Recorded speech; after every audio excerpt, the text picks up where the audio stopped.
الحمد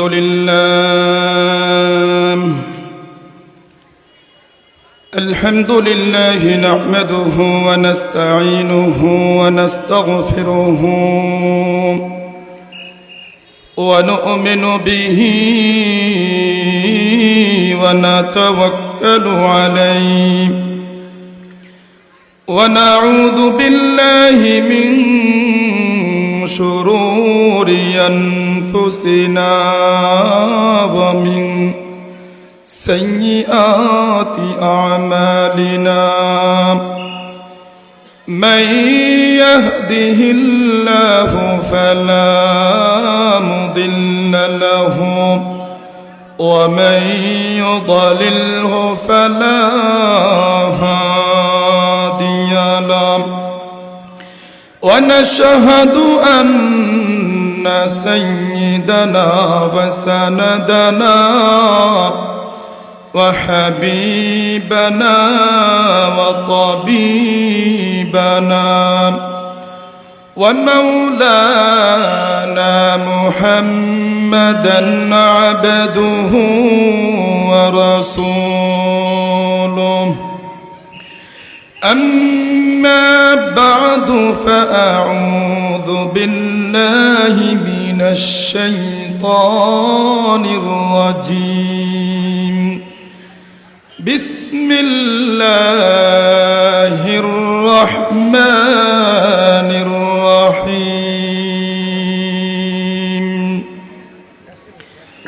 ألف لام ميم ذلك الكتاب لا ريب فيه هدى للمتقين صدق الله العظيم وصدق رسوله النبي الأمي الكريم ونحن على ذلك لمن الشاهدين والشاكرين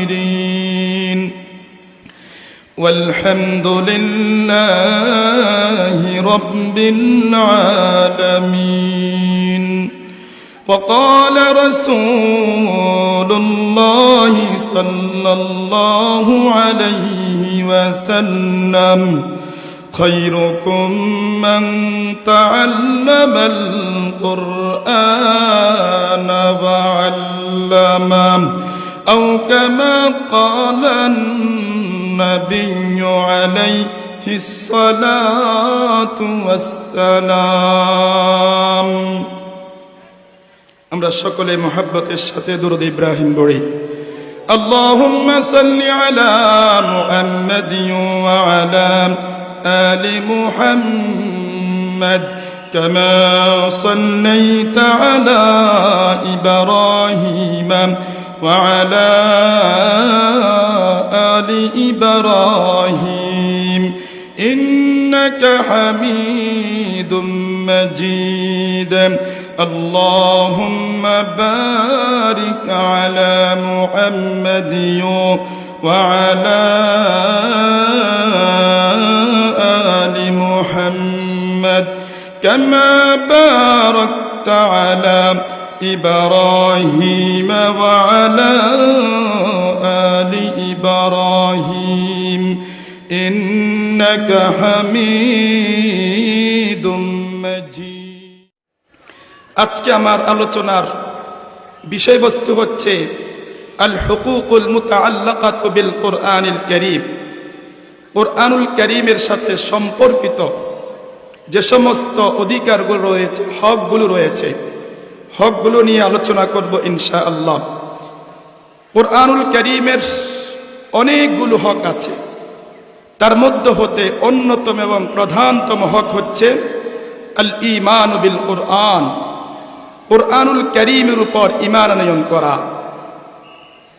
কুরআনুল কারীমের উপর কি করা? ঈমান আনয়ন করা।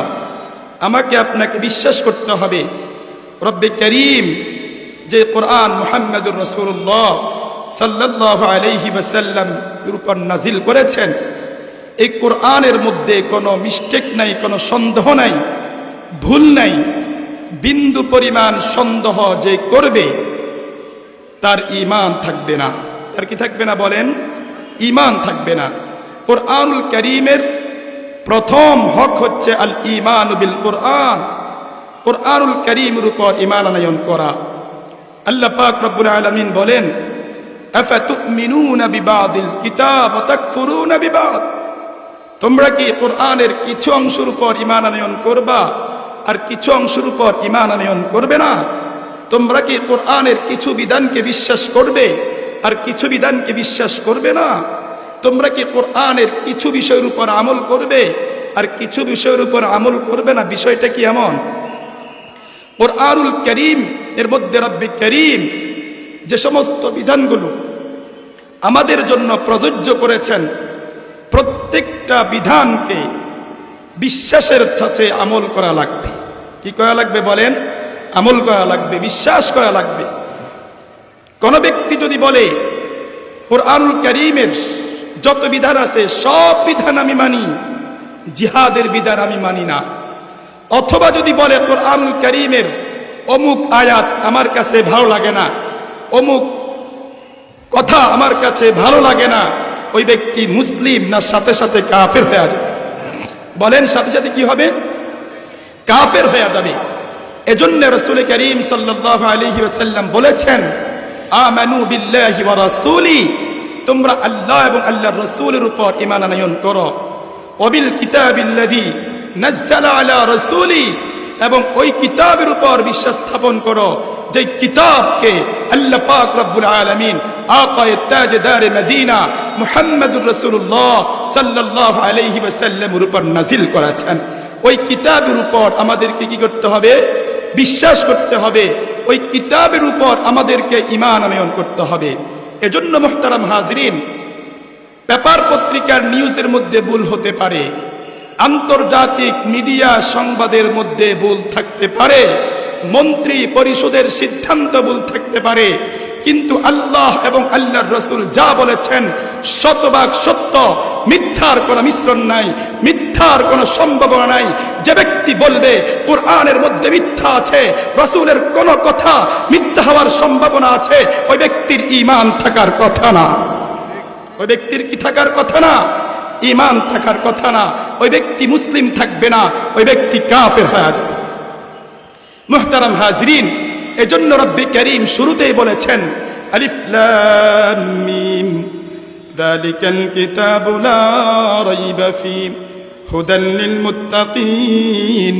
রব্বে কারীম বলেছেন, আলিফ লাম মিম যালিকাল কিতাব, এটি এমন একটি কিতাব, এই কিতাবের মধ্যে কোনো ভুল নাই, মিস্টেক নাই, সন্দেহ করার কোনো সুযোগ নাই। যালিকাল কিতাবু লা রাইবা ফীহি হুদাল লিল মুত্তাকিন, এটি হলো মুত্তাকিনদের জন্য হিদায়াত। আল্লাহ পাক রব্বুল আলামিন হুদাল লিন-নাস, এই কোরআন হচ্ছে মানুষের জন্য হিদায়াত। এই কোরআনের মধ্যে কোনো ভুল নাই, মিস্টেক নাই, সন্দেহ করার কোনো সুযোগ নাই। তাহলে এক নম্বর কি বলেন? কুরআনুল কারীমের উপর ঈমান আনয়ন করা।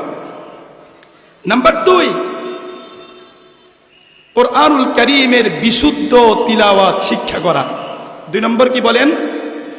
কুরআনুল কারীমের বিশুদ্ধ তিলাওয়াত শিক্ষা করা। قال النبي صلى الله عليه وسلم طلب العلم فريضة على كل مسلم ومسلمة। আল্লাহর নবী বিশ্বনবী জনাবে রাসূলুল্লাহ সাল্লাল্লাহু আলাইহি ওয়াসাল্লাম বলেছেন, প্রত্যেক মুসলমান নরনারীর উপর ইলমে দ্বীন শিক্ষা করা ফরজ। কি পরিমাণ ফরজ? যেই পরিমাণ ইলম অর্জন না করলে আপনার ব্যক্তিগত জীবন আপনি পরিচালনা করতে পারবেন না, সঠিকভাবে আপনি নামাজ আদায় করতে পারবেন না, সঠিকভাবে আপনি যাকাত আদায় করতে পারবেন না, রব্বুল আলামিনের বিধানগুলোকে যথাযথভাবে আপনি আদায় করতে পারবেন না, আপনি যদি সেই পরিমাণ দ্বীনের জ্ঞান যদি অর্জন না করেন। এই জন্য আল্লাহর রাসূল সাল্লাল্লাহু আলাইহি ওয়াসাল্লাম এই কথা বলেন নাই যে দুনিয়ার সবাইকে, পৃথিবীর সবাইকে মুফতি হইতে হবে, পৃথিবীর সবাইকে মুহাদ্দিস হইতে হবে, পৃথিবীর সবাইকে খতিব হইতে হবে। আল্লাহর রাসূল এটা বলেন নাই। রাসূল করিম সাল্লাল্লাহু আলাইহি ওয়াসাল্লাম এটাই বুঝাইতে চাচ্ছেন, প্রত্যেক মুসলমানদের জন্য ওই পরিমাণ ইলমে দ্বীন অর্জন করতে হবে, ওই পরিমাণ ইলমে দ্বীন অর্জন করা প্রয়োজন, ইলমে দ্বীন অর্জন করা ফরজ। যেই পরিমাণ ইলমে দ্বীন অর্জন না করলে ওই ব্যক্তি তার ব্যক্তিগত জীবন পরিচালনা করতে পারবে না। আপনি ব্যবসা করবেন, তাহলে ব্যবসার যে সমস্ত মাসালা সমূহ আছে সেগুলো আপনাকে জানতে হবে। আপনি যাকাত দিবেন, যাকাতের মাসালাগুলো আপনাকে জানতে হবে। মুহতারাম হাজরিন, যেই পরিমাণ ইলম অর্জন না করলে আপনার ব্যক্তিগত জীবন আপনি পরিচালনা করতে পারবেন না, সামাজিক জীবন পরিচালনা করতে পারবেন না, রাষ্ট্রীয় জীবন পরিচালনা করতে পারবেন না, ওই পরিমাণ ইলম অর্জন করা প্রত্যেক মুসলমানের উপর ইলমে দ্বীন অর্জন করা ফরজ। এজন্য মুহতারাম হাজরিন, কুরআনুল কারীমের বিশুদ্ধ তিলাওয়াত আমাদেরকে শিক্ষা করতে হবে। আপনি যদি কুরআনুল কারীমের বিশুদ্ধ তিলাওয়াত যদি আপনি শিক্ষা না করেন, তাহলে সঠিকভাবে আপনি সালাত আদায় করতে পারবেন না। কুরআনুল কারীমের তিলাওয়াত যদি আপনি শুদ্ধ না হয়, মুহতারাম হাজরিন, আপনি 1 বছর নয়, 2 বছর নয়, 70 বছর রবের কদমে সিজদা দিতে থাকবেন, রব্বুল আলামিন আপনার ডাকে সাড়া দিবে না। কেন? আপনি তো কুরআনুল কারীমের তেলাওয়াতে বিশুদ্ধ কবে পড়তে পারেন না। কুরআনুল কারীমের তেলাওয়াত যদি বিশুদ্ধভাবে যদি পড়তে না পারেন, আপনার সালাত রব্বুল আলামিনের দরবারে গ্রহণযোগ্য হবে না, গ্রহণযোগ্য হবে না। সালাতের যে সমস্ত ফজিলত আছে, শ্রেষ্ঠত্ব আছে, এগুলো আমাদের জন্য কার্যকর হয় না। আল্লাহ পাক রব্বুল আলামিন বলছেন, উতলু মা উহিয়া ইলাইকা মিনাল কিতাবি ওয়া আকিমিস সালাহ ইন্নাস সালাতা তানহা আনিল ফাহশাই ওয়াল মুনকার। রব্বুল আলামিন বলেছেন, নিশ্চয় নামাজ মানুষদেরকে সকল প্রকারের অশ্লীল কাজ থেকে, অন্যায় কাজ থেকে নামাজ মানুষদেরকে বিরত রাখে। আপনি বুঝে থাকলে বলেন, আমাদের সমাজের মধ্যে এমন মুসল্লি আসেনি যে মুসল্লি নামাজও পড়ে চুরিও করে, নামাজও পড়ে ডাকাতিও করে, নামাজও পড়ে নিয়মিত সুদি কাজ কারবারও করে, নামাজও পড়ে নিয়মিত দুর্নীতিও করে, নিয়মিত ঘুষও খায়, এমন মুসলমান আমাদের সমাজের মধ্যে আছে না নাই? তাহলে আল্লাহ পাক রব্বুল আলামিন বলছেন, নিশ্চয়ই নামাজ মানুষকে সকল প্রকারের অন্যায় কাজ থেকে বিরত রাখে। মুহতারাম হাজরিন, আমাদের নামাজ আমাদেরকে সুদ থেকে বিরত রাখে না, আমাদের নামাজ আমাদেরকে অশ্লীলতা থেকে বিরত রাখে না, আমাদের নামাজ আমাদেরকে ঘুষ খাওয়া থেকে নিরাপদে রাখে না। তাহলে বোঝা গেল রব্বুল আলামিনের কথার মধ্যে তো কোনো বেজাল নাই। আমরা যে নামাজ আদায় করতেছি, এই নামাজের মধ্যে বেজাল আছে না নাই? এজন্য মুহতারাম হাজরিন, কুরআনুল কারীমের প্রথম অধিকার হচ্ছে, হক হচ্ছে আল ঈমান বিল কুরআন। 2 নম্বর হচ্ছে কুরআনুল কারীমের বিশুদ্ধ তেলাওয়াত শিক্ষা করা লাগবে। কুরআনুল কারীমের বিশুদ্ধ তেলাওয়াত আপনি যখন করবেন, আল্লাহ পাক রব্বুল আলামিন প্রতি হরফের বিনিময় আপনার আমল নামার মধ্যে কমপক্ষে 10টা করে নেকি লিখে দিবেন। ক্বালান নবিয়্যু সাল্লাল্লাহু আলাইহি ওয়াসাল্লাম, মান ক্বারাআ হারফাম মিন কিতাবিল্লাহ ফালাহু বিহি হাসানা ওয়াল হাসানাতু বিআশরি আমসালিহা লা আকুলু আলিফ লাম মিম আরফুন লাকিন আলিফুন আরফুন ওয়া লামুন আরফুন ওয়া মিমুন আরফুন। আল্লাহর নবী বিশ্বনবী জনাবে রাসূলুল্লাহ সাল্লাল্লাহু আলাইহি ওয়াসাল্লাম বলেছেন, যেই ব্যক্তি কুরআনুল কারীমের একটা হরফ পড়বে, আল্লাহ পাক রব্বুল আলামিন তার আমল নামার মধ্যে কমপক্ষে 10টা করে নেকি লিখে দিবেন। আল্লাহর নবী বলেন, আমি বলি না আলিফ লাম মিম আরফুন, আলিফ লাম মিম একটি হরফ, বরং আমি বলি আলিফুন আরফুন ওয়া লামুন আরফুন ওয়া মিমুন আরফুন। আলিফ একটা হরফ, লাম একটা হরফ, মিম একটা হরফ। সকলেই পড়েন আলিফ লাম মিম, আলিফ লাম মিম। এই শব্দটি পড়তে দেরি আমার আপনার আমলনামার মধ্যে 30টা নেকি উঠতে দেরি হবে না। আমাদের সমাজের কিছু আলোচক আছে, তারা বলে কুরআনুল কারীম যদি না বুঝে পড়ে তাহলে কোনো সওয়াব নাই। কুরআনুল কারীম যদি তেলাওয়াত করে কিন্তু বুঝে না, তাহলে কোনো সওয়াব নাই। আল্লাহ পাক রব্বুল আলামিন কোরআনুল কারীমের মধ্যে এমন কিছু শব্দ দিয়ে দিয়েছেন, এগুলার তরজমা মুফাসসিরা পর্যন্ত করেন নাই। সকলেই বলেছেন আল্লাহু আ'লামু বিমুরাদিহি, এটার অর্থ আল্লাহ পাক রব্বুল আলামিন ভালো জানেন। আলিফ লাম মিম অর্থ আল্লাহ পাক রব্বুল আলামিন ভালো জানেন। ইয়াসিন তাহা আইন সিন কাফ, এগুলার অর্থ কোন মুফাসসির সুনির্দিষ্টভাবে করেন নাই। সকলেই গ্রহণযোগ্য ব্যাখ্যা দিয়েছেন, এগুলোর অর্থ রব্বে কারীম ভালো জানেন। তাহলে যিনি বলেন কোরআনুল কারীম যদি না বুঝে পড়ে তাহলে সওয়াব নাই, আমি জানতে চাই এই হরফগুলো পড়লে, এই শব্দগুলো পড়লে সওয়াব হবে কি হবে না? তাহলে এই বক্তব্য সম্পূর্ণ ব্যক্তিগত, এই বক্তব্য সম্পূর্ণ বানাওয়াট, এই বক্তব্য সাধারণ মানুষদেরকে বিভ্রান্ত করার মতো কথা। আওয়াজ দিয়ে বলেন ঠিক কি ঠিক না? তাহলে আজকে থেকে আমরা বুঝতে পারলাম কোরআনুল কারীমের বিশুদ্ধ তেলাওয়াত করলেই প্রতি হরফের বিনিময় রব্বে কারীম আমার আপনার আমলনামার মধ্যে কমপক্ষে কয় নেকি দিবেন? 10 নেকি। আমার বুঝে আসুক আর না আসুক, আমি কোরআনে কারীমের অর্থ জানি আর না জানি, পড়লেই সওয়াব, পড়লেই সওয়াব, পড়লেই সওয়াব। সুবহানাল্লাহি ওয়া বিহামদি। তাহলে কোরআনুল কারীমের 2 নম্বর হক কোরআনুল কারীমের বিশুদ্ধ তেলাওয়াত শিক্ষা করা। কোরআনুল কারীমের 3 নম্বর হক প্রতিদিন নিয়মিত কিছু না কিছু কোরআনুল কারীমের তিলাওয়াত করা। আল্লাহ পাক রব্বুল আলামিন বলছেন ওয়ারাত্তিলিল কুরআনা তারতিলা, রব্বুল আলামিন বলেছেন তোমরা ধীর স্থিরের সাথে তারতিলের সাথে কোরআনুল কারীমের তেলাওয়াত করো। মুহতারাম হাজিরিন, কোরআনুল কারীমের তেলাওয়াত আমি আপনি যত বেশি করব আমার অন্তরটা তত বেশি প্রশান্ত হবে, আমার আপনার অন্তরের মধ্যে তত বেশি আলোকিত হবে, আমার আপনার অন্তর তত বেশি পরিশুদ্ধ হবে। এই জন্য বেশি বেশি করে কোরআনুল কারীমের তেলাওয়াত করা লাগবে। মুহতারাম হাজিরিন, এই জন্য দৈনিক কিছু না কিছু আমাকে আপনাকে কোরআনুল কারীমের তেলাওয়াত করা লাগবে। আজকে থেকে হিম্মত করেন, নিয়ত করেন ফজরের পরে সূরা ইয়াসিন তেলাওয়াত করা ছাড়বো না।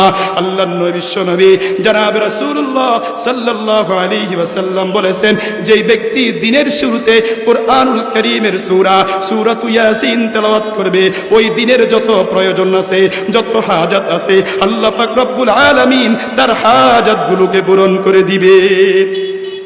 আবার আপনি যদি মাগরিবের পরে সূরাতুল ওয়াকিয়া পাঠ করেন, আল্লাহর নবী বিশ্বনবী জনাবে রাসূলুল্লাহ সাল্লাল্লাহু আলাইহি ওয়াসাল্লাম বলেছেন, মান ক্বারাআ সূরাতাল ওয়াকিআতি ফি কুল্লি লাইলা লাম তুসিবহু ফাকাতুন আবাদা। রাসূল করিম সাল্লাল্লাহু আলাইহি ওয়াসাল্লাম বলেছেন, যে ব্যক্তি সন্ধ্যাবেলায় সূরাতুল ওয়াকিয়া পাঠ করবে, আল্লাহর নবী বিশ্বনবী জনাবে রাসূলুল্লাহ সাল্লাল্লাহু আলাইহি ওয়াসাল্লাম বলেছেন, লাম তুসিবহু ফাকাতুন আবাদা, দারিদ্রতা তাকে কখনো স্পর্শ করবে না। মুহতারাম হাজিরিন, আজকে আমাদের পরিবারের মধ্যে লক্ষ টাকা ইনকাম করে বলে হুজুর বরকত নাই, বরকত নাই। কোটি টাকা ইনকাম করে বলে হুজুর বরকত নাই, বরকত নাই। ব্যবসায় লস খাইছি, ঘরের মধ্যে শান্তি নাই, শান্তি নাই। ঘরের মধ্যে শুধু অশান্তি আর অশান্তি। বড় দুঃখ এবং পরিতাপের বিষয় হলো, এক সময় মহিলাদের অবস্থা এমন ছিল, পুরুষরা নামাজ পড়ুক আর না পড়ুক, মহিলারা নামাজ মিস দিত না। পুরুষরা কুরআনুল কারীমের তেলাওয়াত করুক আর না করুক, কিন্তু মহিলারা সূরা ইয়াসিনের তেলাওয়াত ছাড়তো না, সূরাতুল মুলুকের তেলাওয়াত ছাড়তো না, সূরাতুল ওয়াকিয়ার তেলাওয়াত ছাড়তো না। একজনের আমলের কারণে পুরুষও মুক্তি পাইয়া যাইত, মহিলারাও মুক্তি পাইয়া যাইত, ঘরের সবাই মুক্তি পাইয়া যাইত। আজকে পুরুষও কুরআনুল কারীমের তেলাওয়াত করে না, সূরাতুল ইয়াসিনের তেলাওয়াত করে না, সূরাতুল ওয়াকিয়ার তেলাওয়াত করে না, সূরাতুল মুলুক তেলাওয়াত করে না। শয়তান ঘরগুলো শয়তানের ঘরে রূপান্তর হয়ে গেছে। ঘরগুলো কি ঘরে পরিণত হয়েছে? শয়তানের ঘরে পরিণত হয়েছেন। এজন্য মুহতারাম হাজিরিন, লক্ষ টাকা ইনকাম করলে কি হবে, কিন্তু রব্বুল আলামিনের স্পেশাল যে বরকত, স্পেশাল যে রহমত, এই রহমত ঘর থেকে চলে যাইতেছে। ঘরের মধ্যে শান্তি কই থেকে আসবে? এখন তো শুধু ঘরের মধ্যে শয়তান, শয়তান, শয়তান। এজন্য আমরা কি পাই না? শান্তি পাই না, মুক্তি পাই না। এজন্য মুহতারাম হাজিরিন, কুরআনুল কারীমের 3 নম্বর হক হচ্ছে ওয়ারাত্তিলিল কুরআনা তারতিলা। নিয়মিত কিছু না কিছু কুরআনুল কারীমের তেলাওয়াত করা লাগবে। করবেন তো ইনশাআল্লাহ? মুহতারাম হাজিরিন, আল্লাহর রাসূল সাল্লাল্লাহু আলাইহি ওয়াসাল্লাম বলছেন, খায়রুকুম মান তাআল্লামাল কুরআনা ওয়া আল্লামা, তোমাদের মধ্যে সর্বোত্তম ব্যক্তি কারা? যারা কোরআন শিখে এবং যারা কোরআন শিখায়। আমি সূরাতুল ফাতিহা পড়ি, আমি সূরাতুল ফাতিহা শিখেছি, সূরাতুল ফাতিহা আমি শিখাবো। আমি সূরাতুল ইখলাস পড়ি, সূরাতুল ইখলাস আমি আমার স্ত্রীকে শিখাবো, আমার সন্তান সন্ততি শিখাবো। তাহলে আপনিও তো এই হাদিসের মেজদাক হয়ে যাবেন। খায়রুকুম মান তাআল্লামাল কুরআনা ওয়া আল্লামা, তোমাদের মধ্যে সর্বোত্তম ব্যক্তি হলো ওই সমস্ত ব্যক্তিরা যারা নিজেরা কোরআন শিখে এবং অপরকে কোরআন শেখায়। মুহতারাম হাজরিন, আপনি জানেন আল্লাহর রাসূল বলেছেন, যেই ব্যক্তি সূরাতুল ইখলাস যে ব্যক্তি 3 বার পড়বে, আল্লাহর রাসূল বলেছেন তার আমলনামার মধ্যে রব্বে কারীম 1 খতম কুরআনুল কারীমের তেলাওয়াতের সওয়াব লিখে দিবেন। আপনি কথা জানেন আপনার আমল কি, আপনার দায়িত্ব কি? আল্লাহর রাসূল বলেছেন, বাল্লিগু আন্নী ওয়ালাউ আয়া, আমার পক্ষ থেকে একটা বাণীও যদি তোমাদের কাছে পৌঁছে। আপনি জানছেন সূরাতুল ইখলাস 3 বার পড়লে 1 খতম কুরআনুল কারীমের তেলাওয়াতের সওয়াব। আপনি মুরব্বী বাবা, আপনি এই কথা জানেন। দোকানে আপনি বসছেন, ভালো কথা, আপনার মুখ থেকে এই কথা কেন বের হয় না যে সূরাতুল ইখলাস আমরা 3 বার পড়ি? শুধু দোকানে বসলে বিড়ি সিগারেট ধরানো ছাড়া আর কোনো কাজ নাই, দোকানে বসলে গল্প গুজব ছাড়া আর কোনো কাজ নাই, দোকানে বসলে সগলখুরি আর গীবত শেখায়া ছাড়া আর কোনো কাজ নাই। আপনি তো এই হাদিসের মেজদাক হতে পারেন। খায়রুকুম মান তাআল্লামাল কুরআনা ওয়া আল্লামা, আপনি জানেন কুরআনুল কারীমের এই তেলাওয়াত আপনি জানেন, আপনি অপরকে শেখায়া দিলেন। আল্লাহর রাসূল বলছেন সূরাতুল ফাতিহা আপনি যদি তেলাওয়াত করেন, এই সূরাতুল ফাতিহার মধ্যে সমস্ত রোগের ঔষধ আছে না নাই? আছে না নাই? মুহতারাম হাজিরিন, হাদিসের মধ্যে আসছেন আল্লাহর রাসূল বলছেন, যেই ব্যক্তি সূরাতুল ইখলাস 10 বার পড়বে, কয়বার বলেন? 10 বার পড়বে। আল্লাহর রাসূল সাল্লাল্লাহু আলাইহি ওয়াসাল্লাম বলছেন, রব্বে কারীম তার জন্য জান্নাতে একটি রাজপ্রাসাদ তৈরি করে দিবেন। সুবহানাল্লাহর ওয়াস্তে বলেন, আরো জোরে বলেন সুবহানাল্লাহ। সুবহানাল্লাহ পড়লে লাভ আছে না নাই? আল্লাহর রাসূল বলছেন সুবহানাল্লাহ আযমু মিন উহুদিন, আলহামদুলিল্লাহ আযমু মিন উহুদিন, আল্লাহু আকবার আযমু মিন উহুদিন, লা ইলাহা ইল্লাল্লাহ আযমু মিন উহুদিন। আল্লাহর রাসূল বলছেন আপনি সুবহানাল্লাহ একবার পড়বেন, আপনার আমলনামার মধ্যে উহুদ পাহাড় থেকেও বেশি সওয়াব রব্বে কারীম আমার আপনার আমলনামার মধ্যে লিখে দিবেন। কিয়ামতের ময়দানে কিছু মানুষকে সাকর নামক জাহান্নামের মধ্যে নিক্ষেপ করা হবে। আল্লাহু আকবার। আল্লাহ পাক রব্বুল আলামিন বলছেন, মা সালাকাকুম ফি সাকর, ক্বালু লাম নাকু মিনাল মুসাল্লিন ওয়া লাম নাকু নুতঈমুল মিসকিন ওয়া কুননা নাখুদু মাআল খাইদিন। কিয়ামতের ময়দানে তাদেরকে জিজ্ঞেস করা হবে, মা সালাকাকুম ফি সাকর, সাকর নামক জাহান্নামে তোমাদেরকে কেন নিক্ষেপ করা হলো? সেদিন তারা উত্তর দিবে, ক্বালু লাম নাকু মিনাল মুসাল্লিন, ও জান্নাতবাসীরা, আমরা তো দুনিয়াতে মুসল্লি ছিলাম না। ইমাম সাহেব আমাদেরকে নামাজের জন্য ডাকছে, মুয়াজ্জিন সাহেব প্রতিদিন 5 বার ডাকছে, আল্লাহু আকবার আল্লাহু আকবার, হাইয়া আলাস সালাহ হাইয়া আলাস সালাহ হাইয়া আলাল ফালাহ হাইয়া আলাল ফালাহ। মুয়াজ্জিন আমাদেরকে ডাকছে ঠিক, কিন্তু আমরা মুয়াজ্জিনের ডাকে সাড়া দেই নাই। 1 নম্বর দোষ, ক্বালু লাম নাকু মিনাল মুসাল্লিন ওয়া লাম নাকু নুতঈমুল মিসকিন। 2 নম্বর বদঅভ্যাস ছিল, আমরা এতিমদেরকে খানা খাওয়াইতাম না। 3 নম্বর, ওয়া কুননা নাখুদু মাআল খাইদিন, দোকানে বসে বসে যারা ইসলামের বিরুদ্ধে বিশুদ্ধার করেছে, ইসলামের বিরুদ্ধে যারা কথা বলেছে, আমরা তাদের সাথে তাল দিয়েছি, তাদের সাথে কথা বলছি, এটার মধ্যে একটু রং মিশ্রণ করে দিছি, তাল উঠায়া দিছি। ইসলামের বিরুদ্ধে যখনই কথা হইছে, আল্লাহু আকবার, যখনই ইসলামের কোন কথা উঠে, যখন আলেম ওলামার মর্যাদা যখন কথা উঠে, আমরা উল্টা দিকে ঢেলছি। কোন দিকে? ক্বালু লাম নাকু মিনাল মুসাল্লিন, 1 নম্বর মুসল্লি ছিলাম না। 2 নম্বর, এতিমদেরকে খানা খাওয়াইতাম না। 3 নম্বর, ওয়া কুননা নাখুদু মাআল খাইদিন, গল্প গুজবকারীদের সাথে আমরা গল্প করতাম, এজন্য আমাদেরকে জাহান্নামে নিক্ষেপ করা হয়েছে। বলেন নাউযুবিল্লাহ। এইজন্য আমার যুবক ভাইরা, আমার তরুণ ভাইরা, আমার মুরব্বী বাবারা নিয়ত করেন, হিম্মত করেন, দোকানে বসছি ভালো কথা বলবো, দোকানে বসছি কল্যাণকর কথা বলবো। আল্লাহ পাক রব্বুল আলামিন বলছেন, তা'মুরুনা বিল মা'রুফি ওয়া তানহাউনা আনিল মুনকার, তোমরা তোমরা সৎ কাজের আদেশ করো, অসৎ কাজ থেকে তোমরা মানুষগুলোকে বাধা প্রদান করো। কিন্তু বড় দুঃখ এবং পরিতাপের বিষয় হলো আজকে আমরা অসৎ কথা ছাড়া সৎ কাজ কথা বলি না। অসৎ কথা বলতে আমরা ব্যস্ত, অসৎ কাজ করতে আমরা ব্যস্ত, সৎ কাজের আদেশ আমরা দিই না। তাহলে কুরআনুল কারীমের 1 নম্বর হক আল ঈমানু বিল কুরআন, 2 নম্বর হক কুরআনুল কারীমের বিশুদ্ধ তেলাওয়াত শিক্ষা করা, 3 নম্বর নিয়মিত কুরআনুল কারীমের তেলাওয়াত করা। না ছোড়ো তিলাওয়াতে কুরআন আয় মুসলিম, না ছোড়ো তিলাওয়াতে কুরআন আয় মুসলিম, यही है तुम्हारे दिल की रोशनी। কুরআনুল কারীমের তেলাওয়াত ছাড়া যাবে না। এই কুরআনুল কারীমের তেলাওয়াতে হচ্ছে আমাদের অন্তরের প্রশান্তি। কুরআন মে है सुकून कल्ब की दवा, कुरान में है सुकून कल्ब की दवा, जिसने पढ़ा वो कभी ना गुमराह हुआ। আল্লাহু আকবার। কোরআনের মধ্যে আছে প্রশান্তি, অন্তরের প্রশান্তি কোরআনের মধ্যে আছে। কুরআনুল কারীমের তেলাওয়াত যত বেশি করবেন অন্তরের মধ্যে প্রশান্তি তত বেশি আসবে। जिसने पढ़ा वो कभी गुमराह ना हुआ, যে ব্যক্তি কুরআনুল কারীমের তেলাওয়াত নিয়মিত করবে ইনশাআল্লাহ ও কবি গুমরাহ না হুয়া, সে কখনো গুমরাহ হবে না। আল্লাহর নবী বিশ্ব নবী জনাবে রাসূলুল্লাহ সাল্লাল্লাহু আলাইহি ওয়াসাল্লাম বলেছেন, তারাকতু ফীকুম আমরাইন লান তাদিল্লু মা তামাসসাকতুম বিহিমা কিতাবাল্লাহি ওয়া সুন্নাত রাসূলি। আল্লাহর নবী বিশ্ব নবী জনাবে রাসূলুল্লাহ সাল্লাল্লাহু আলাইহি ওয়াসাল্লাম বলেছেন, ও আমার কলিজার উম্মতেরা শোনো, আমি তোমাদের মাঝে 2টো জিনিসকে রেখে যাচ্ছি। এই 2টো জিনিসকে, এই 2টো বিষয়কে তোমরা যতদিন পর্যন্ত আঁকড়িয়ে ধরবে তোমরা কখনো গোমরাহ হবে না। 1 নম্বর কিতাব আল্লাহ, 2 নম্বর ওয়া সুন্নাত রাসূলি।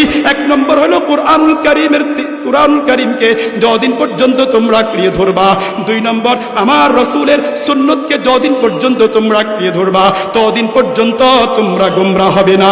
মুহতারাম হাজরিন, আমরা তো কুরআনুল কারীমের তেলাওয়াত করি, কুরআনুল কারীমের বিষয় আসলে আমাদের মধ্যে দুর্বলতা কাজ করে, কিন্তু রাসূলের আদর্শের ব্যাপারে আমাদের মধ্যে অভাব আছে না নাই? মুহতারাম হাজরিন, আজকে বড় দুঃখ এবং পরিতাপের বিষয়, রাসূল করিম সাল্লাল্লাহু আলাইহি ওয়াসাল্লামের আদর্শকে আজকে আমরা সঠিকভাবে পালন করি না। আল্লাহর রাসূল সাল্লাল্লাহু আলাইহি ওয়াসাল্লামের যদি সুপারিশ পাইতে হয় তাহলে আল্লাহু আকবার কি করতে হবে? রাসূল করিম সাল্লাল্লাহু আলাইহি ওয়াসাল্লামের আদর্শগুলোকে আমাদের ব্যক্তিগত জীবনে, পারিবারিক জীবনে, প্রত্যেকটা ক্ষেত্রে রাসূল করিম সাল্লাল্লাহু আলাইহি ওয়াসাল্লামের আদর্শকে বাস্তবায়ন করা লাগবে। মুহতারাম হাজরিন, আমার যুবক ভাইরা, আমার তরুণ ভাইরা, আজকে আমরা যে কাঠিন দিই, রসুলের সুন্নত কোথায় গেল? আমাদের শরীরের রসুলের সুন্নত কোথায় গেল? আজকে আমরা নামাজ পড়ি, মাথায় টুপি থাকে না। মুহতারাম হাজিরিন, সুন্নতি লিবাস নাই, মুখে দাড়ি নাই, শুধু আপনি দাবি করলেন আপনি রসুলের আশেক। রসুলের আশেক মৃত্যুর পরে যখন কবরের মধ্যে রাখা হয় তখন কি বলা হয়? বিসমিল্লাহি ওয়া আলা মিল্লাতি রাসূলিল্লাহ। মুহতারাম হাজিরিন, এটা ধোঁকাবাজি, এটা প্রতারণা ছাড়া আর কিছুই না। একটা লোককে আপনি আল্লাহু আকবার কবরের মধ্যে রাখলেন, মুহতারাম হাজরিন, এই লোকটার দায় পর্যন্ত নাই, এই লোকটা সঠিকভাবে নামাজ পড়তো না, রসুলের একটা আদর্শ তার মধ্যে এখন দেখা যাইতেছে না। আপনি বলতেছেন বিসমিল্লাহি ওয়া আলা মিল্লাতি রাসূলিল্লাহ, রসুলের মিল্লাতের উপর আমি এই লোকটাকে রাখলাম। মুহতারাম হাজরিন, এটা আমার আপনার জন্য যথেষ্ট হবে নি? যথেষ্ট হবে? মুহতারাম হাজিরিন, যথেষ্ট হবে না। মৃত্যুর আগে মৃত্যুর কি করতে হবে? মৃত্যুর প্রস্তুতি নিতে হবে। মৃত্যুর আগেই মৃত্যুর প্রস্তুতি নিতে হবে। আল্লাহর রাসূল সাল্লাল্লাহু আলাইহি ওয়াসাল্লাম বলেছেন, জ্ঞানী তো ওই ব্যক্তি যে ব্যক্তি মৃত্যুর আগেই মৃত্যুর সামানা প্রস্তুত করে। মুহতারাম হাজিরিন, মৃত্যু কখন আসবে আমি আর আপনি তো বলতে পারি না, যে কোনো মুহূর্তেই মৃত্যু আসার সম্ভাবনা আছে না নাই? আল্লাহ পাক রব্বুল আলামিন বলছেন, ফাইদা জাআ আজালুহুম লা ইস্তাখিরুনা সাআতান ওয়া লা ইস্তাকদিমুন। আল্লাহ পাক রব্বুল আলামিন বলেছেন, মৃত্যুর সময় যখন চলে আসবে এক মুহূর্ত আর সময় দেওয়া হবে না, এক সেকেন্ড আর সময় দেওয়া হবে না। যখন সময় হবে নির্ধারিত সময় আজরাইল আলাইহিস সালাতু ওয়াস সালাম আমার আপনার জান কবজ করবেন। ও যুবক ভাইরা, ও তরুণ ভাইরা, রাত্রি ভর আমরা যে নাটক দেখতেছি, আমরা যে সিনেমা দেখতেছি, আমরা যে অশ্লীলতার বেহায়াপনা দেখতেছি, আমরা যে এরকম ভাবে খারাপ আর অশ্লীলতা ভিডিও নিয়ে পড়ে আছি, আল্লাহু আকবার, কানের মধ্যে ইয়ারফোন লাগায়া দিলাম, হেডফোন লাগায়া দিলাম, আর শুনতেছি গান শুনতেছি, নাচ দেখতেছি, নর্তকী দেখতেছি। মুহতারাম হাজিরিন, একটু চিন্তা করিয়া দেখেন না, আপনি কোন নর্তকী দেখতেছেন? আল্লাহর রাসূল সাল্লাল্লাহু সাল্লাল্লাহু আলাইহি ওয়াসাল্লাম বলছেন আল মারআতু আওরাতুন ফাইদা খরাজাত ইস্তাশরাফাহা শাইতান। আল্লাহর রাসূল সাল্লাল্লাহু আলাইহি ওয়াসাল্লাম বলছেন মহিলা হলো ওই সমস্ত মহিলা কারা? আল্লাহর রাসূল বলেন যারা নিজেদেরকে ঢেকে রাখে তারা হলো মহিলা। বড় দুঃখ এবং পরিতাপের বিষয়, আমাদের মহিলারা যত বেশি নিজেকে প্রদর্শন করাইতে পারে তত বেশি মনে করে আমার ক্রেডিট, আমার সম্মান, আমার মর্যাদা। আল্লাহর রাসূল সাল্লাল্লাহু আলাইহি ওয়াসাল্লাম মহিলাদের সংজ্ঞা দিয়েছেন আল মারআতু আওরা ফাইদা খরাজাত ইস্তাশরাফাহা শাইতান। আল্লাহর রাসূল বলেন যখন কোন মহিলা ঘর থেকে বের হয় তখন শয়তান তাকে মানুষের সামনে, পরপুরুষের সামনে শয়তান তাকে সুন্দর করিয়া দেখায়। এই জন্য একটা মহিলা কালা, তারপরেও যুবক তার দিকে বারবার তাকায়। কেন? এই যদিও নাকি কালা, কিন্তু শয়তান তার অন্তরের মধ্যে এমন মোটিভাই সৃষ্টি করছে, এমন আবেগ সৃষ্টি করছে, এই তো নারী তাকে দেখা লাগবে। ও যুবক ভাই, ও তরুণ ভাই, আপনি যে রাত্রি বেলায় গভীর রজনী পর্যন্ত গান দেখতেছেন, হিন্দি ফিল্মগুলো দেখতেছেন, অশ্লীলতা দেখতেছেন, একটু চিন্তা করিয়া দেখেন এই মুহূর্তে যদি আজরাইল আলাইহিস সালাতু ওয়াস সালাম যদি আপনার রূহটা কবজ করে নেন তাহলে আপনার পরিস্থিতি কি হবে? আল্লাহ পাক রব্বুল আলামিন বলছেন ওয়ান্নাজিআতি গারকা ওয়ান্নাশিতাতি নাশতা। আল্লাহু আকবার। আল্লাহ পাক রব্বুল আলামিন বলছেন যারা সঠিকভাবে আমল করবে না ফেরেশতারা তাদের রূহ অত্যন্ত কঠোরভাবে টেনে বের করবে। ওয়ান্নাশিতাতি নাশতা। আর যারা ঈমানদার, যারা মুত্তাকি, ইশারের নামাজ সুন্দর করে পড়ছে, দোয়া দুরূদ পড়ি ঘুমাইছে, আল্লাহু আকবার, তাদের মৃত্যুটা এত সহজ হবে। ওয়ান্নাশিতাতি নাশতা। আমরা যেরকম ভাবে রশির গিরা খুলি, আস্তে আস্তে খুলি নাকি জোরে জোরে খুলি? আস্তে আস্তে খুলি। তদ্রূপ ভাবে মালাকুল মাউত আমার আপনার জানটাকে অত্যন্ত সুন্দরভাবে, যাতে করে ইমানদার বান্দা কষ্ট না পায়, অত্যন্ত সুন্দরভাবে মালাকুল মাউত জানকে কবজ করবেন। বলেন সুবহানাল্লাহ। এজন্য আমার যুবক ভাইরা হিম্মত করেন, নিয়ত করেন, আজকে থেকে 5 ওয়াক্ত নামাজ ছাড়বো না, কুরআনুল কারীমের তেলাওয়াত ছাড়বো না, আজকে থেকে নাটক দেখবো না, সিনেমা দেখবো না। আল্লাহু আকবার। আজকেও দেখছি মুহতারাম হাজিরিন, আজকে আমাদের মা বোনেরা, আজকে আমাদের যুবকরা টিকটক করে, অশ্লীল টিকটক করে, বেহায়াপনা টিকটক করে। এই টিকটক করতে গিয়ে কত মানুষ, কত মহিলা কারেন্টে শর্ট করে মারা যায়, ছাদ থেকে পড়ি মারা যায়, এমন দৃশ্য সমাজের মধ্যে আছে না নাই? বড় দুঃখ এবং পরিতাপের বিষয়, আমাদের যুবকদের অন্তরে এবং মৃত্যুর ভয় নাই। আল্লাহু আকবার। এই জন্য মুহতারাম হাজিরিন, আল্লাহ পাক রব্বুল আলামিন বলছেন ইয়া আইয়ুহাল্লাযীনা আমানুত্তাকুল্লাহ ওয়াল তানজুর নাফসুম মা قدمت لغد واتقوا الله إن الله خبير بما تعملون ما يلفظ من قول إلا لديه رقيب عتيد। মুহতারাম হাজির, একটু বলেন না, আমি আর আপনি যত কিছু করতেছি, যত কিছু আমি আর আপনাকে বলতেছি, সব কিছুর রেকর্ড, সব কিছুর খবর রব্বুল আলামিনের কাছে আছে না নাই? আছে। এজন্য মুহতারাম হাজিরিন, কুরআনুল কারীমের 3 নম্বর হক বলছিলাম নিয়মিত তেলাওয়াত করা। কুরআনুল কারীমের 4 নম্বর হক, আল্লাহ পাক রব্বুল আলামিন বলেন আফালা ইয়াতাদাব্বারুনাল কুরআন আম আলা কুলুবিন আকফালুহা। কুরআনুল কারীমের 4 নম্বর হক, আল্লাহ পাক রব্বুল আলামিন বলেন তারা কি কোরআন নিয়ে চিন্তা ফিকির করে না, কোরআন নিয়ে গবেষণা করে না? 1 নম্বর ঈমান আনয়ন করা, 2 নম্বর কুরআনুল কারীমের তেলাওয়াত শিক্ষা করা, 3 নম্বর বিশুদ্ধ তেলাওয়াত নিয়মিত করা। নিয়মিত শিখলাম, আল্লাহু আকবার, তেলাওয়াত করলাম। 4 নম্বর কাজ হয়ে গেল কোরআনের অর্থ বোঝার জন্য চেষ্টা করা। কোন অর্থ কি করতে হবে? বুঝার জন্য চেষ্টা করতে হবে। মুহতারাম হাজিরিন, আজকে আমাদের ঘরের মধ্যে দামি দামি মোবাইল আছে, কম্পিউটার আছে, দুনিয়ার যত আসবাব সব কিছু আছে। যদি কাজ করা হয়, ও মুসলমান যুবক ভাইরা, ও মুসলমান বাবারা, আপনার ঘরে কুরআনুল কারীমের তাফসীর আসেনি? আপনার ঘরে কুরআনুল কারীমের তরজমা আসেনি? বিশ্বনবী জনাবে রাসূলুল্লাহ সাল্লাল্লাহু আলাইহি ওয়াসাল্লামের জীবনী আসেনি? জবাব দিতে পারবেন না, জবাব দিতে পারবেন না। এজন্য প্রত্যেকটা মুসলমান নিয়ত করেন, হিম্মত করেন, আমার ঘরে কমপক্ষে একটি করে আমি আল্লাহু আকবার কুরআনুল কারীমের তাফসীরের কিতাব রাখবো। রাজি আছেন তো ইনশাআল্লাহ? নিয়ত করেন ইনশাআল্লাহ। রাসূলের জীবনী, কুরআনুল কারীমের তাফসীর রাখবেন তো ইনশাআল্লাহ? তাহলে আল্লাহ তাআলা বলছেন আফালা ইয়াতাদাব্বারুনাল কুরআনা আম আলা কুলুবিন আকফালুহা। কুরআনুল কারীমের অর্থ বোঝা লাগবে, রব কি বলছেন এটা অনুধাবন করা লাগবে। কই বলেন কালামে রব है उसको समझ के पढ़ो महज सवाब नहीं हिदायत है। এজন্য কি বলছেন রব্বুল আলামিনের কালাম, এটা শুধু তোমরা বুঝতেছো বিষয়টা এমন নয়, কালামে রব है उसको समझ के पढ़ो। রব্বুল আলামিনের কথাগুলো তোমাকে বুঝে বুঝে পড়তে হবে। महज सवाब नहीं हिदायत है, এটা শুধু সওয়াব নয়, এখানে আমার আপনার জন্য হেদায়েতের বিষয় আছে। এজন্য মুহতারাম হাজিরিন, কুরআনুল কারীমের 5 নম্বর হক হচ্ছে কুরআন অনুযায়ী আমল করা। কুরআন অনুযায়ী কি করা? আমল করা। আল্লাহ পাক রব্বুল আলামিন বলছেন ইত্তাবিউ মা উনজিলা ইলাইকুম মির রাব্বিকুম। আল্লাহ পাক রব্বুল আলামিন বলেন তোমরা অনুসরণ করো মা উনজিলা ইলাইকুম মির রাব্বিকুম, তোমাদের রবের পক্ষ থেকে আমার রাসূলের উপর যে কিতাব আমি নাযিল করেছি এটার অনুসরণ করো। তাহলে কুরআনুল কারীমের 5 নম্বর হক কি? কুরআন অনুযায়ী আমল করা। মুহতারাম হাজিরিন, আমরা কি কুরআন অনুযায়ী আমল করতেছে? কুরআন বলছে মিথ্যা কথা বলা যাবে না, আমরা মিথ্যা কথা বলি। কুরআন বলছে চুগলখড়ি করা যাবে না, আমরা চুগলখড়ি করি। কুরআন বলছে গীবত করা যাবে না, শিকায়াত করা যাবে না, 5 ওয়াক্ত নামাজ পড়া লাগবে, আমরা এগুলা করি না। রব যেগুলা করার জন্য বলেছেন সেগুলা করি না, আর যেগুলা থেকে রব নিষেধ করেছেন আমরা সেগুলোর মধ্যে ব্যস্ত। এজন্য কে বলেছেন মান আমিলা বিল কুরআনি আশা সাঈদা, মান আমিলা বিল কুরআনি আশা সাঈদা ওয়া কানা ফিদ দুনিয়া ওয়াল আখিরাতি হামিদা। আল্লাহু আকবার। যে ব্যক্তি কুরআন অনুযায়ী আমল করবে, কুরআন অনুযায়ী আমল করবে, কুরআন অনুযায়ী নিজের ব্যক্তিগত জীবন সাজাবে, কুরআন অনুযায়ী নিজের পারিবারিক জীবন সাজাবে, আল্লাহু আকবার, স্বাচ্ছন্দ্য বুঝে জীবন যাপন করতে পারবে।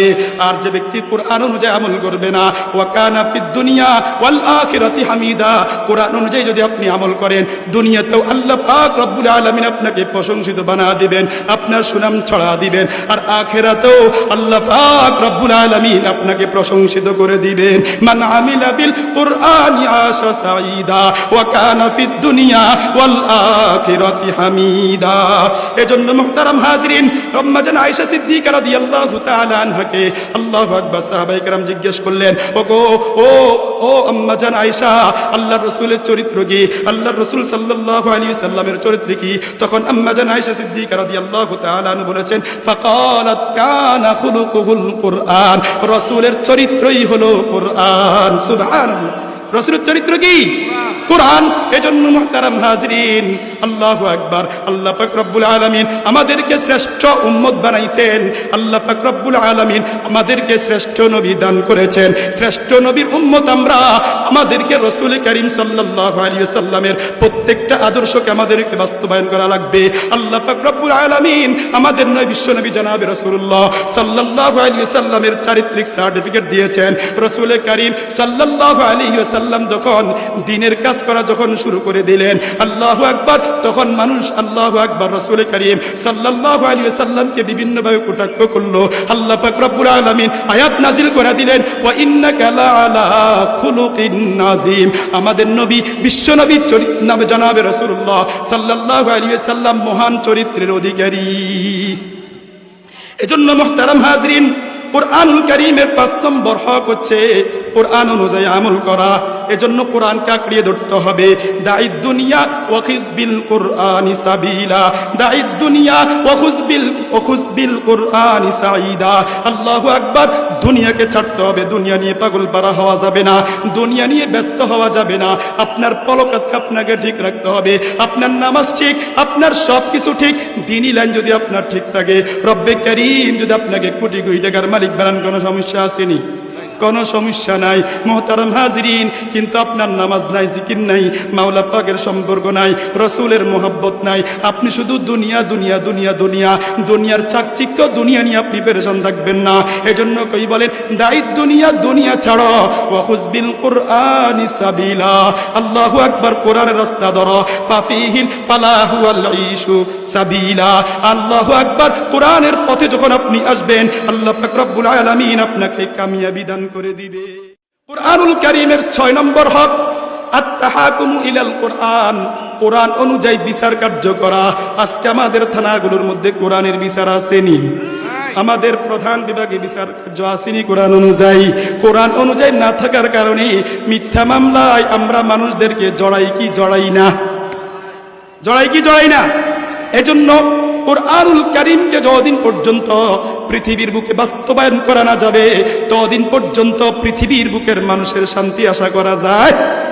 তাহলে কুরআনুল কারীমের ষষ্ঠ নম্বর হক হচ্ছে কোরআনকে রাষ্ট্র ক্ষমতায় বসাইতে হবে, সংসদে কোরআনকে ঢুকাইতে হবে। যতদিন পর্যন্ত আমাদের সংসদ কোরআন অনুযায়ী চলবে না, ততদিন পর্যন্ত নেতারা বড় বড় বক্তব্য দিতে পারবে যে আমরা সাদেবাজি করব না, আমরা দুর্নীতি করব না, লুণ্ঠন করব না, আপনাদের নিরাপত্তা দিব। আল্লাহর কসম গণতন্ত্রের এই আইন দিয়া, প্রচলিত এই রাজনীতি দিয়া পৃথিবীর মানুষদেরকে শান্তি দেওয়া যাবে না যতক্ষণ পর্যন্ত আল্লাহর এই জমিন আল্লাহর খেলাফতকে প্রতিষ্ঠা করা না হবে। এই জন্য আমার মুহতারাম হাজির, আমার যুবক ভাইরা, আগামীর বাংলাদেশ যেন ইসলামের বাংলাদেশ হয়, আগামী বাংলাদেশ যেন কোরআনের বাংলাদেশ হয়। যদি কোরআনের বাংলাদেশ যদি আমরা করতে পারি, আমাদের সমাজের মধ্যে দুর্নীতি থাকবে না, লুণ্ঠন থাকবে না, অপহরণ থাকবে না, ব্যভিচার থাকবে না। দুর্নীতিমুক্ত সমাজ, দুর্নীতিমুক্ত রাষ্ট্র, সুদ মুক্ত, ঘুষ মুক্ত, ব্যভিচার মুক্ত, ইফটিজিং মুক্ত রাষ্ট্র যদি করতে হয়, খেলাফত ব্যবস্থা ছাড়া বিকল্প কোনো রাস্তা নাই। আছে? খেলাফত ব্যবস্থা ছাড়া বিকল্প কোনো রাস্তা নাই। যতদিন পর্যন্ত পৃথিবীর বুকে খেলাফত ছিল, ততদিন পর্যন্ত ধর্ম বর্ণ নির্বিশেষে সকলে শান্তিতে বসবাস করার সুযোগ পেয়েছে। যখন থেকে খেলাফত বিতাড়িত হয়েছে, আল্লাহর এই জমিন থেকে আল্লাহর শাসন যখন থেকে উঠে গেছে, তখন থেকে ধর্ম বর্ণ নির্বিশেষ সকলে অশান্তির মধ্যে আছে। মুসলমানরা অশান্তির মধ্যে, হিন্দুরা অশান্তির মধ্যে, খ্রিস্টানরা অশান্তির মধ্যে, শান্তি কোথাও নাই। এজন্য মুহতারাম হাজিরিন, খেলাফত প্রতিষ্ঠা করার জন্য কারা কারা রাজি আছেন আল্লাহ তাআলাকে দুহাত তুলে দেখায়া দেন। এজন্য কে বলছেন, জু ফয়সলে হো कुरान की मुताबिक मिलेगा इंसाफ होगा सब सादिक। এই জন্য মুহতারাম হাজিরিন, কই বলছেন ফয়সালা যদি কোরআন অনুযায়ী হয়, তাহলেই বলতে পারবো এই সিদ্ধান্ত সঠিক সিদ্ধান্ত। এটা হলো কোরআনের ফয়সালা, মিলেগা ইনসাফ হোগা সব সাদিক। তাহলে আমাদের রাষ্ট্রের মধ্যে ইনসাফ প্রতিষ্ঠিত হবে। কোরআনুল কারীমের খেয়াল করেন, কোরআনুল কারীমের 7 নম্বর হক, কোরআনুল কারীমের 7 নম্বর হক হচ্ছে তাযীমুল কোরআন। কোরআনুল কারীমকে সর্বোচ্চ সম্মান দিতে হবে। মুহতারাম হাজিরিন, আল্লাহ পাক রব্বুল আলামিন বলছেন, ওয়া মান ইউআযযিম শাআইরাল্লাহি ফাইন্নাহা মিন তাকওয়াল কুলুব। আল্লাহ পাক রব্বুল আলামিনের নিদর্শনগুলোকে সর্বোচ্চ সম্মান দেওয়া লাগবে। আমি আর আপনি যত বেশি কোরআনকে সম্মান দিব, আল্লাহ পাক রব্বুল আলামিন আমার আপনার সম্মানও বাড়ায়া দিবেন। আওয়াজ দিয়া বলেন ঠিক না? মান আযযামাল কুরআন ফাকাদ আযযামাহুল্লাহ, মান আযযামাল কুরআন ফাকাদ আযযামাহুল্লাহ, ওয়া মান ইস্তাহানা বিহি কলবুন ফাযাকাতা। আল্লাহু আকবার। কই বলেন, যে ব্যক্তি কোরআনকে সম্মান করবে, আল্লাহ পাক রব্বুল আলামিন তাকে দুনিয়া এবং আখিরাতে সম্মানিত করে দিবেন। একটু চিন্তা করিয়া দেখেন না, আল্লাহ পাক আমাদেরকে কি বানাইছেন? আশরাফুল মাখলুকাত বানাইছেন। কি বানাইছেন? শ্রেষ্ঠ মাখলুক বানাইছেন, সবচাইতে সুন্দর করে আল্লাহ পাক রব্বুল আলামিন আমাদেরকে বানাইছেন। ওয়ালাকাদ কাররামনা বানি আদম। একটু চিন্তা করেন, একটু জরিপ দেন, আমরা হইলাম শ্রেষ্ঠ মাখলুক। আমরা কি কোরআনের সাথে, কোরআনুল কারীমের সাথে যখন 20 টাকা দামের কাপড়ের গজ যখন কোরআনের সাথে লাগলো, এটার নাম হয়ে গেছে জুজদান। আমরা এই কোরআনুল কারীমের সাথে 20 টাকা দামের কাপড়ের গজ লাগার কারণে সম্মান করে কি করি না? অল্প মূল্যের কাঠ লাগার কারণে এটার নাম হয়ে গেছে রিয়াল। আমরা এটাকে সম্মান করি কি করি না? একটু চিন্তা করেন, কোরআনুল কারীমের সাথে অল্প মূল্যের কাপড় লেগে যদি সম্মানিত হইতে পারে, অল্প মূল্যের কাঠ লেগে যদি সম্মানিত হইতে পারে, তাহলে আমরা আশরাফুল মাখলুকাত হইয়া যদি কোরআনের সাথে সম্পর্ক করি, আমাদের সম্মান, আমাদের ইজ্জত কেন বাড়বে না? এজন্য মুহতারাম হাজিরিন, দুনিয়ার মানুষের কাছে সম্মান তালাশ করার দরকার নাই, নেতার কাছে সম্মান তালাশ করার দরকার নাই। আজকে আমরা নেতার পিছনে করি, নেতার পিছনে করি। এই নেতাই আপনাকে একদিন জাহান্নামে নিয়ে যাইবে। কোথায় নিবে? জাহান্নামে নিবে। যেই নেতা নামাজ পড়ে না, যেই নেতা আপনাকে জিকিরের কথা বলে না, যেই নেতা আপনাকে পরকালীন চিন্তার কথা বলে না, ওই নেতা আপনার মাথা বেছে বেছে কোটি কোটি টাকা দেশের বাহিরে প্রচার করবে, দেশের বাহিরে বেগম পাড়া তৈরি করবে। ওই নেতা আপনাকে জাহান্নামের রাস্তা দেখাবে, জান্নাতের রাস্তা দেখাইতে পারবে? কথা ঠিক?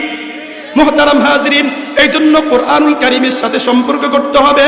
মান আযযামাল কুরআনা ফাকাদ আযযামাহুল্লাহ ওয়া মান ইস্তাহানা বিহি কলবুন ফাযাকাতা। জিস দিল মে হো কুরআন কি তাওqীর, জিস দিল মে হো কুরআন কি তাওqীর, ওহি দিল হ্যায় আল্লাহ কে নজদিক দিল ফজির। যেই দিলের মধ্যে, যে অন্তর মধ্যে কোরআনের সম্মান থাকবে, কোরআনের আজমত থাকবে, ওহি দিল হ্যায় আল্লাহ কে নজদিক দিল ফজির। ওই অন্তরটা আল্লাহ পাক রব্বুল আলামিনের কাছে পবিত্র। সুবহানাল্লাহ বলবেন না? তাহলে পবিত্র অন্তর নিয়ে কবরে কারা কারা যাইতেছেন হাত তুলে দেখান। তাহলে সম্পর্ক করবেন কার সাথে? সম্পর্ক করবেন কোরআনের সাথে, সম্পর্ক করবেন আল্লাহর সাথে, সম্পর্ক করবেন রসুলের সাথে। এই অন্তরটাকে ইসলামের জন্য উন্মুক্ত করতে হবে। এই অন্তরটাকে আল্লাহ এবং আল্লাহ রসুলের মহব্বতে মালামাল করতে হবে। আল্লাহ পাক রব্বুল আলামিন আমাদের সকল অন্তরকে ইসলামের জন্য মুক্ত করে দেন। সকলে বলি আমিন। কোরআনুল কারীমের 8 নম্বর হক হলো তাবলীগুল কোরআন। কি বলেন? কোরআনুল কারীমের 8 নম্বর হক হচ্ছে কোরআন কারীমের প্রচার প্রসার করা। আল্লাহু আকবার। আমাদের নবী বিশ্বনবী জনাবে রাসূলুল্লাহ সাল্লাল্লাহু আলাইহি ওয়াসাল্লামের উপর যখন কোরআন নাজিল হয়ে গেছে, আল্লাহর রাসূল প্রথমে গোপনে গোপনে গোপনে গোপনে মক্কাতে আল্লাহু আকবার মানুষের দ্বারা দ্বারে গিয়া, মানুষের কাছে কাছে গিয়া, মানুষের ঘরে ঘরে গিয়া আল্লাহ পাক রব্বুল আলামিন গোপনে গোপনে ইসলামের দাওয়াত দিছে। 10 বছর আল্লাহ পাক আল্লাহর নবী বিশ্বনবী জনাবে রাসূলুল্লাহ সাল্লাল্লাহু আলাইহি ওয়াসাল্লাম মক্কাতে কোরআনের প্রচার প্রসার করছে। মুহতারাম হাজরিন, আল্লাহর রাসূল সাল্লাল্লাহু আলাইহি ওয়াসাল্লামের দাওয়াতে অল্প কিছু মানুষ মুসলমান হয়েছে। এরপরে আল্লাহর নবী বিশ্বনবী জনাবে রাসূলুল্লাহ সাল্লাল্লাহু আলাইহি ওয়াসাল্লাম হিজরত করে কোথায় গেলেন? তায়েফে গেলেন। আপনারা সকলেই জানেন আমাদের নবী বিশ্বনবী জনাবে রাসূলুল্লাহ সাল্লাল্লাহু আলাইহি ওয়াসাল্লাম যখন তায়েফের ময়দানে দাওয়াতি মিশন নিয়ে যখন গেলেন, তায়েফের মধ্যে নেতৃত্বচারী 3 জনের কাছে আল্লাহর রাসূল পার্সোনালি দাওয়াতি কাজের কথা বললেন। একজনের কাছে বলার পরে সেই বলল, তোমার মতো ব্যক্তিকে আল্লাহ পাক রাসূল বানাইয়া পাঠাইছে, আর কারো বুঝি পায় না? বলেন নাউজুবিল্লাহ। আর কাউকে পায় নাই। মুহতারাম হাজরিন, রাসূল করিম সাল্লাল্লাহু আলাইহি ওয়াসাল্লামকে ক্রিটিসাইজ করা শুরু করে দিয়েছে। এক পর্যায়ে বাধ্য করেছে তায়েফের ময়দান ছাড়ার জন্য। আরবের মধ্যে একটা নীতি আছে, অপরিচিত কোনো মেহমান হলে তাকে কি করা? মেহমানদারি করানো। কিন্তু বড় দুঃখ এবং পরিতাপের বিষয়, সর্বশ্রেষ্ঠ নবী মুহাম্মদুর রাসূলুল্লাহ সাল্লাল্লাহু আলাইহি ওয়াসাল্লাম যখন কোরআনের দাওয়াত নিয়ে যখন তায়েফে গেলেন, তারা রাসূলকে মেহমানদারি তো করার দূরের কথা, রাসূল করিম সাল্লাল্লাহু আলাইহি ওয়াসাল্লামকে তারা তাড়ায়া দিছে। শুধু তাই না, যুবকদেরকে লড়াইয়া দিছে, বখাটের যুবকদেরকে লড়াইয়া দিছে যে মুহাম্মদকে পাথর মারো। ওই যুবকরা মুহাম্মদ সাল্লাল্লাহু আলাইহি ওয়াসাল্লামকে মুহতারাম হাজিরিন পাথর নিক্ষেপ করা শুরু করে দিল। আল্লাহর রাসূল সাল্লাল্লাহু আলাইহি ওয়াসাল্লামের শরীর রক্তে রঞ্জিত হয়ে গেছে, ক্ষত বিক্ষত হয়ে গেছে, থুতু মারা শুরু করলো তারা। রাসূল করিম সাল্লাল্লাহু আলাইহি ওয়াসাল্লাম জমিনে লুটায়া গেলেন, বেহুশ হয়ে গেলেন। আল্লাহু আকবার। এই মুহূর্তে জিবরাইল আলাইহিস সালাতু ওয়াস সালাম আসছে, আশা বলতেছে, গো নবী, আপনি যদি বলেন আমি এই পাহাড়গুলো নিয়ন্ত্রক ফেরেশতাকে আমি বলবো। আল্লাহু আকবার। তারা যেন এই ফেরেশতা যেন 2 পাহাড়ের চিপায় তাদেরকে যেন কি করে চাপাইয়া দেয়। রাসূল কি বললেন? আমাদের নবী তো দরদি নবী। রাসূল করিম সাল্লাল্লাহু আলাইহি ওয়াসাল্লাম বলছেন, না না, তাদেরকে ধ্বংস করে দেওয়া হয়। হয়তো তারা এখন ইসলাম ধর্ম গ্রহণ করতেছে না, কিন্তু তাদের বংশের মধ্যে এমন লোক তৈরি করে দিবেন, এমন সন্তানের জন্মগ্রহণ হবে, তারা ইসলাম ধর্ম গ্রহণ করবে। মুহতারাম হাজরিন, রাসূল করিম সাল্লাল্লাহু আলাইহি ওয়াসাল্লাম যখন আল্লাহু আকবার কোরআনুল কারীমের দাওয়াত দেওয়া শুরু করলেন, তখন মক্কার কাফেররা বলতে লাগলো, মক্কার মুশরিকরা বলতে লাগলো, মুহাম্মদ পাগল, মুহাম্মদ মাজনুন, মুহাম্মদ জাদু, এটা মুহাম্মদের বানানো কথা, তোমরা মুহাম্মদের কাছে যাও না, কোরআনুল কারীমের তেলাওয়াত শুনো না। এই কথাগুলো তারা প্রচার করত। আল্লাহু আকবার। আল্লাহ পাক রব্বুল আলামিন তাদের অন্তরে কি করে দিলেন? কম্পন সৃষ্টি করে দিলেন। কি রে, বুঝলাম না, মুহাম্মদের পাগল হওয়ার কথা মন্ত্রী কেন বলবে, এমপি কেন বলবে? যখন যাচাই বাছাই করলো, কি রে মন্ত্রী কিল্লে গইছে, একটু চিন্তা করেন। গ্রামের একজন লোক যারে কেউ চিনে না, প্রধানমন্ত্রীকে লোকটা পাগল, এ লোকটা ছাগল, তবে মানুষ কই, কিরে লোকটার নাম জীবনে শুনলাম না, প্রধানমন্ত্রী এটা কিল্লে পাগল কইল, লোকটাকে দেখাইতো, এটা তো সাধারণ পাগল না, অসাধারণ পাগল। মুহতারাম হাজরিন, আমার আপনার নবী বিশ্বনবী জনাবে রাসূলুল্লাহ সাল্লাল্লাহু আলাইহি ওয়াসাল্লামকে আল্লাহ পাক রব্বুল আলামিন সমস্ত গুণে গুণান্বিত করে দুনিয়াতে পাঠাইছেন। লোকেরা যখন যায়া দেখে এত সুন্দর চেহারার অধিকারী মুহাম্মদ সাল্লাল্লাহু আলাইহি ওয়াসাল্লাম, তখন বলতে বাধ্য, মুহাম্মদ সাল্লাল্লাহু আলাইহি ওয়াসাল্লাম এত সুন্দর চেহারার অধিকারী মানুষ কখনো পাগল হইতে পারে না। আম্মা জান আয়েশা সিদ্দিকা রাদিয়াল্লাহু তাআলা আনহা আল্লাহু আকবার রাসূলের শানে বলতে গিয়ে তিনি বলছেন, লানা শামসুন ওয়ালিল আফাকি শামসুন, লানা শামসুন ওয়ালিল আফাকি শামসুন ওয়া শামসি আফদালু মিন শামসিস সামা ফা ইন্নাশ শামসা তাতলু বাদাল ফাজরি ওয়া শামসি তাতলু বাদাল ইশাই। আম্মা জান আয়েশা সিদ্দিকা রাদিয়াল্লাহু তাআলা আনহা বলেন, ও জমিন বা ও দুনিয়ার মানুষ, আসমানের একটা সূর্য আছে, আমারও একটা সূর্য আছে। আসমানের সূর্যটা ফজরের পরে উদিত হয়, আমার সূর্যটা এশারের পরে উদিত হয়। মুহাম্মাদুন বাশারুন লাইসা কাল বাশারি, মুহাম্মাদুন বাশারুন লাইসা কাল বাশারি, আল ইয়াকুতু হাজারুন লাইসা কাল আজারি। মুহাম্মদ সাল্লাল্লাহু আলাইহি ওয়াসাল্লাম তিনি মানুষ, কিন্তু আমাদের মতো সাধারণ মানুষ না। তিনি হলেন মহামানব, তিনি হলেন অসাধারণ মানুষ। পাথর ও পাথর, আবার ইয়াকুত পাথর ও পাথর, উভয়ের মধ্যে আকাশ পাতাল ব্যবধান। আমাদের মাঝে আর মুহাম্মদ সাল্লাল্লাহু আলাইহি ওয়াসাল্লামের মাঝেও আকাশ পাতাল ব্যবধান আছে না নাই? এই জন্য মুহতারাম হাজরিন, রাসূল করিম সাল্লাল্লাহু আলাইহি ওয়াসাল্লামকে এত সুন্দর করে আল্লাহ পাক বানাইছেন, মানুষ দেখা মাত্রই বলতে বাধ্য এত সুন্দর চেহারার অধিকারী কখনো পাগল হতে পারে না। ওয়াল্লাইলু মেহায় জুলফে মুহাম্মদ কা তারান্নুম, ওয়াল্লাইলু মেহায় জুলফে মুহাম্মদ কা তারান্নুম, ওয়াশ-শামসু মেরু সারায়ে আহমদ কা তারান্নুম, ওয়াল ফজর মেহায় নূরে নবুওয়াত কি বিশারাত, ওয়াল আসর মেহায় দৌরে নবুওয়াত की बिशारत, हर फूलों में है रोए मदीना का तबस्सुम, हर फूलों में है रोए मदीना का तबस्सुम, शाखों के लचक में कद आका का तकल्लुम। মদিনাতে কারা কারা যেতেছে আল্লাহ তাআলাকে দুআ করে দেখা, যাওয়ার জন্য রাজি আছেন তো ইনশাআল্লাহ? মুহতারাম হাজরিন, নবীর মোহাব্বত, নবীর ভালোবাসা আমাদের অন্তরে দেখতে হবে। আমাদেরকে সাহাবাই কেরামের মতো নবীকে ভালোবাসার তৌফিক দান করেন, সকলে বলি আমিন। আল্লাহর নবী বিশ্ব নবী জনাবে রাসূলুল্লাহ সাল্লাল্লাহু আলাইহি ওয়াসাল্লাম বলছেন, লা ইউমিনু আহাদুকুম হাত্তা আকুনা আহাব্বা ইলাইহি মিন ওয়ালিদিহি ওয়া ওয়ালাদিহি ওয়ান নাসি আজমাইন। আল্লাহর নবী বিশ্ব নবী জনাবে রাসূলুল্লাহ সাল্লাল্লাহু আলাইহি ওয়াসাল্লাম বলছেন, তোমাদের কেউ প্রকৃত ঈমানদার হইতে পারবে না যতক্ষণ পর্যন্ত আমি নবী তোমাদের সন্তান সন্ততি, তোমাদের মাতা পিতা, দুনিয়ার সমস্ত কিছু থেকে আমি নবী সবচাইতে উত্তম পাত্র না হব, প্রিয় পাত্র না হব, ততক্ষণ পর্যন্ত তোমরা প্রকৃত ঈমানদার হইতে পারবে না। এই জন্য মুহতারাম হাজরিন, মদিনার মোহাব্বত থাকা লাগবে। মদিনাকে আমরা কেন মোহাব্বত করব?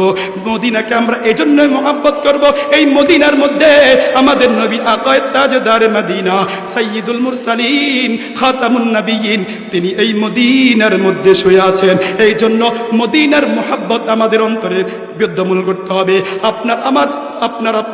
আমার অন্তরে যত বেশি মদিনার মোহাব্বত ঢুকবে, তত বেশি রব্বুল আলামিন আমাদেরকে জান্নাতের জন্য কবুল করবেন। মদিনার মোহাব্বত ইমামে আজম আবু হানিফা রহমতুল্লাহ আলাইহি কেমন মদিনাকে ভালোবাসছেন। তিনি মদিনা যাওয়ার পরে 11 দিন পর্যন্ত মদিনাতে ছিলেন। 11 দিন তিনি জুতা পায়ে দেন নাই। আরো আস্তে কোন সুবহানাল্লাহ, আরো আস্তে কোন। 11 দিন কি করেন নাই? জুতা পায়ে দেন নাই। 11 দিন মদিনার জনপদে তিনি প্রস্রাব পায়খানা করেন নাই। কেমন মহাব্বত! ইমাম মালিক রহমতুল্লাহ তিনি মদিনাতে যতদিন ছিলেন জুতা পায়ে দিতেন না। কেমন মহাব্বত! কেন? আমার রাসূল মদিনার কোন গলিতে হাঁটছেন, কোন জমিনে হাঁটছেন আমি তো জানি না, না জানি বিয়াদবি হয়ে যায়। এত মহাব্বত তাদের ছিল। এজন্য মদিনার মহাব্বত যত বেশি হবে, মদিনাওয়ালা তত আগে আপনাকে উমরার জন্য কবুল করবেন, হজের জন্য কবুল করবেন। এজন্য উমরায় যেতে চাননি, হজ করার জন্য কারা কারা যেতে আল্লাহ তাআলাকে দুআ তুলে দেখান। তাহলে বেশি বেশি পড়তে হবে। সকলেই পড়েন সাল্লাল্লাহু আলাইহি ওয়াসাল্লাম, সাল্লাল্লাহু আলাইহি ওয়াসাল্লাম, সাল্লাল্লাহু আলাইহি ওয়াসাল্লাম। আপনি বেশি বেশি করে দুরূদ শরীফ পড়বেন, বেশি বেশি করে মদিনাওয়ালাকে মহব্বত করবেন, দেখবেন মদিনাওয়ালা আপনাকে টান দিয়া মদিনায় পৌঁছায়া দিবে। তাহলে কোরআনুল কারীমের 8 নম্বর হক হচ্ছে তাবলীগুল কোরআন, কোরআনুল কারীমের প্রচার প্রসার রাখবে। কোরআনুল কারীমের 9 নম্বর হক আল্লাহ পাক রব্বুল আলামিন বলেন ওয়া ক্বালার রাসূলু ইয়া রাব্বি ইন্না কওমি ইত্তাখাযু হাদাল কুরআনা মাহজুরা। কোরআনুল কারীমের বিরোধিতা করা যাবে না।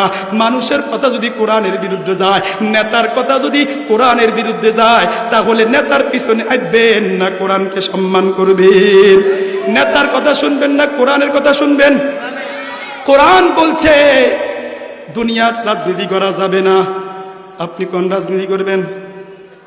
কথা কন না বলে হুজুর রাজনৈতিক আলাপ করিয়েন না, রাজনৈতিক ইসলামের বাইরে। নাউজুবিল্লাহ কোন রাজনৈতিক ইসলামের ভিতরে না বাইরে। এ যা কই দিয়ে গেলাম না। ওয়াকালার রাসূল ইয়া রাব্বি ইন্না কওমি ইত্তাখাযু হাদাল কুরআনা মাহজুরা। যদি কোরআনের বিরুদ্ধে আপনি যান, আল্লাহর নবী সাল্লাল্লাহু আলাইহি ওয়াসাল্লাম বলছেন লা তাআতা লিমাখলুকিন ফি মাসিয়াতিল খালিক। রবের মানুষের কথা মানতে গিয়ে, নেতার কথা মানতে গিয়ে যদি খালিকের নাফরমানি হয়, ওই কথাকে ডাস্টবিনে নিক্ষেপ করা লাগবে। কেন ওয়াকালার রাসূল ইয়া রাব্বি ইন্না কওমি ইত্তাখাযু হাদাল কুরআনা মাহজুরা। কিয়ামতের ময়দানে আমার আপনার বিশ্বনবী জনাবে রাসূলুল্লাহ সাল্লাল্লাহু আলাইহি ওয়াসাল্লাম বলবেন ওগো আল্লাহ, এরা তো এমন জাতি, এমন কওম, এরা দুনিয়াতে কোরআনকে কি করেন নাই, কোরআনকে ব্যক্তিগত জীবনে মারেন নাই, কোরআনের বিরুদ্ধে আচরণ করছে, কোরআন যা বলছে এর বিপরীত চলছে, উল্টা চলছে। এদেরকে আপনি পরিত্যক্ত করেন। যদি কিয়ামতের ময়দানে রাসূল যদি আমার আপনার বিরুদ্ধে যায়, কোরআন যদি আমার আপনার বিরুদ্ধে যায়, সারা পৃথিবীর সকল নেতা খেতা একমত হইয়া আপনাকে জান্নাতে নিতে পারবেনি? পারবে না। মুহতারাম হাজিরিন, এজন্যই বলতেছিলাম কোরআনুল কারীমের 9 নম্বর হক হচ্ছে কোন কোরআনুল কারীমের বিরুদ্ধে যাওয়া যাবে না। বিরুদ্ধে যাওয়া, তাহলে কোরআনুল কারীমের হক কয়টা বললাম?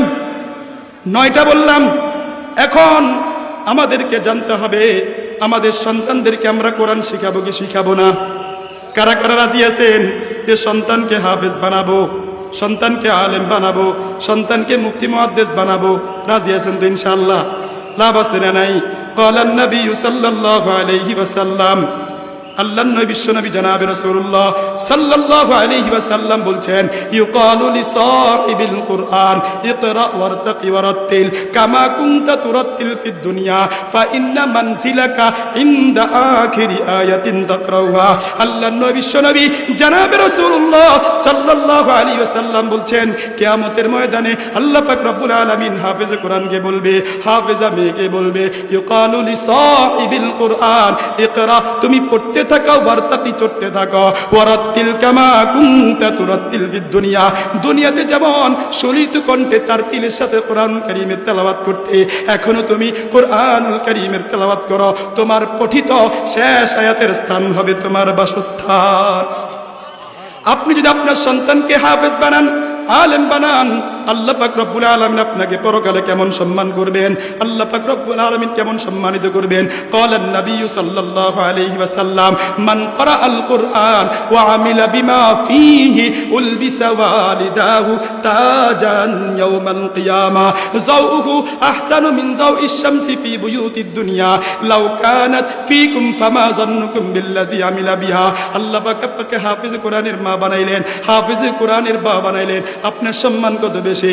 আল্লাহর নবী সাল্লাল্লাহু আলাইহি ওয়াসাল্লাম বলছেন যে ব্যক্তি কোরআন পড়বে, কোরআন অনুযায়ী আমল করবে, কিয়ামতের ময়দানে তার মাতা পিতাকে এমন একটা নূরের মুকুট পরিধান করা দিবে, ওই নূরের মুকুটের কিরণ, ওই নূরের মুকুটের আলো, ওই নূরের মুকুটের উজ্জ্বলতা দুনিয়ার সূর্যের আলো থেকে কোটি গুণ বেশি হবে। সবাই বলেন না সুবহানাল্লাহ? আরো জোরে কোন, আরো জোরে বলেন। মুহতারাম হাজিরিন, আপনার সন্তানকে আপনি হাফেজ বানাইলেন, আপনার সন্তানকে আপনি কোরআনওয়ালা বানাইলেন। কিয়ামতের ময়দানে আল্লাহ পাক রব্বুল আলামিন আপনাকে এমন একটা নূরের মুকুট দান করে দিবেন, এই নূরের মুকুটের কিরণ আল্লাহু আকবার সূর্যের কিরণ থেকে বেশি হবে।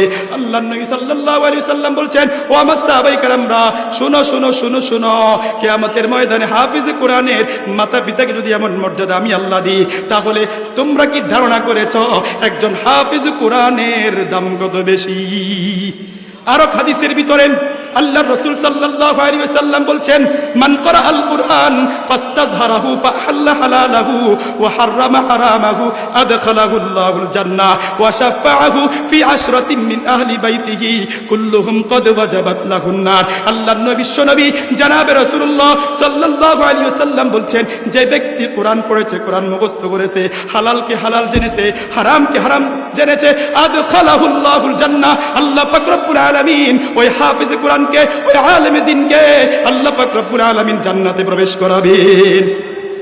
শুধু তাই না, তার নিকটতম আত্মীয় স্বজনের মধ্যে হতে এমন 10 জনের ব্যাপারে সে সুপারিশ করবে, ওয়াজাবাত লাহুন নার, যাদের জন্য জাহান্নাম অবধারিত ছিল। ওই হাফেজ কোরআন বলবে, ও আল্লাহ, আমার মা তো জাহান্নামী, আমার বাবা তো জাহান্নামী, আমি জান্নাতে যাব না যতক্ষণ পর্যন্ত আমার মাকে আপনি জান্নাত না দিবেন, যতক্ষণ পর্যন্ত আমার বাবাকে আপনি জান্নাত না দিবেন, যতক্ষণ পর্যন্ত যার টাকা দিয়ে দুনিয়াতে পড়ে আমি হাফেজ কোরআন হইলাম, এই ব্যক্তিকে যতক্ষণ পর্যন্ত আপনি জান্নাতে দিবেন না, আমিও জান্নাতে প্রবেশ করব না। আল্লাহু আকবার। হাফেজ কোরআন যখন সুপারিশ করবে, রব্বে কারীমের মধ্যে জোশ চলে আসবে। রব্বে কারীম 10 জনকে আল্লাহ পাক রব্বুল আলামিন তার সুপারিশের কারণে জান্নাত দান করে দিবেন। এইজন্য আমার মা বোনেরা, এইজন্য আমার মুরব্বী বাবারা, হিম্মত করেন, নিয়ত করেন, বংশের মধ্যে কমপক্ষে একজন হইলো হাফেজ বানাবো, আলেম বানাবো, মুফতি বানাবো, মুহাদ্দিস বানাবো। তাহলে আপনি ঠকবেন না, দুনিয়া তো আপনি ঠকবেন না, কিয়ামতের ময়দান আপনি ঠকবেন না। এজন্য কবি চমৎকার ভাষায় বলছেন, জিস শখস নে কুরআন কো সিনু মে বসায়া, ফিরদৌসে মুআল্লা মে মাকা अपना बनाया, जिस शख्स के औलाद हुए हाफिज कुरान, महशर में मिलेगा उसे एक ताज दुरुख्शा। 10 अहले जहन्नम की सुपारिश वो करेगा, फिरदौस मिले करवने साथ चलेगा। 10 ने किया हरफ में पाता है मुसलमान, यू काबिल सद risk hear Hamid Quran, you काबिल सद रिश्क हयर हामिल कुरान। क्या खूब है, क्या खूब है कुरान की बाती, ऐ मोमिनो करते रहो कुरान की बाती, ऐ मोमिनो करते रहो कुरान की बाती। हर लहजा है मोमिन की नई शान नई आन, हर लहजा है मोमिन की नई शान नई आन, करदार में गुफ्तार में अल्लाह की बुरहान। ये राज किसी को नहीं मालूम के मोमिन, ये राज किसी को नहीं मालूम के मोमिन, कारी ये नजर आता है हकीकत में है कुरान। এই জন্য কারা কারা সন্তানদেরকে বংশের মধ্যে হাফেজ বানাবেন, আল্লাহ তাআলাকে দুহাত তুলে দেখায়া দে। কুরআনুল কারীমকে যারা মুহাব্বত করবে, যারা মুখস্থ করবে, তারা আল্লাহ পাক রব্বুল আলামিনের বিশেষ লোক। আল্লাহ রাসূল বলছেন, আহলুল কুরআন হুম আহলুল্লাহি খাসসা, যারা কোরআনওয়ালা তারা হলো আল্লাহর পরিবার, আল্লাহ তাআলার বিশেষ লোক। আমাদের সমাজের কিছু যুবক আছে, আমি হইলাম অমুক মন্ত্রীর লোক, কথা কন না, আমি হইলাম অমুক এমপির লোক, আমি হইলাম চেয়ারম্যানের লোক। ও যুবক ভাই, ও তরুণ ভাই, তুমি দুনিয়ার নেতাদের লোক হইতে পারিবা, এমপির লোক হইতে পারিবা, তুমি আল্লাহ তাআলার বিশেষ লোক হইতে পারবা না যতক্ষণ পর্যন্ত কোরআনুল কারীমের সম্মান তুমি না করবা, যতদিন পর্যন্ত তুমি কোরআনুল কারীম না শিখবা, তোমরা কোরআনুল কারীমের আল হইতে পারবে না। এই জন্য আমার যুবক ভাইরা, আপনি স্কুলে পড়েন, আপনি কলেজে পড়েন, আপনি ভার্সিটি পড়েন, নিয়ত করেন, হিম্মত করেন, আজকে থেকে কোরআনওয়ালা হব, কোরআনওয়ালা হব, নেতার পিছনে ঘুরবো না, মসজিদের সময় দিব, মসজিদের সময় দিব, অন্তত কোরআনুল কারীমের বিশুদ্ধ তেলাওয়াত শিখবেন। আল্লাহ আপনাকে কি করবেন? আহলুল কোরআন আপনি যখন হয়ে যাবেন, আপনি আল্লাহ তাআলার বিশেষ বান্দা হয়ে যাবেন। আল্লাহ তাআলা বিশেষ বান্দা হওয়ার রাজি আছেন না? কথা কন না কা? রাজি আছেন ইনশাআল্লাহ? মুহতারাম হাজরিন, তাহলে আমরা কোরআনুল ব্যাপারে ধারণা পাইলাম নি? এটা কি তাফসীর না? এটা তাফসীর নি? যদি বুঝে থাকেন তাহলে বুঝবেন তাফসীরের ধরন আছে। আমরা তো এখন শুধু ওয়াজ করলেও কথা বুঝেন নাই। অনেক মানুষ আছে দেখবেন টিটকারি করবো, কেউ জানি হুজুরা কি কয়, সরমানি বিশ্বাসরা কি কয়।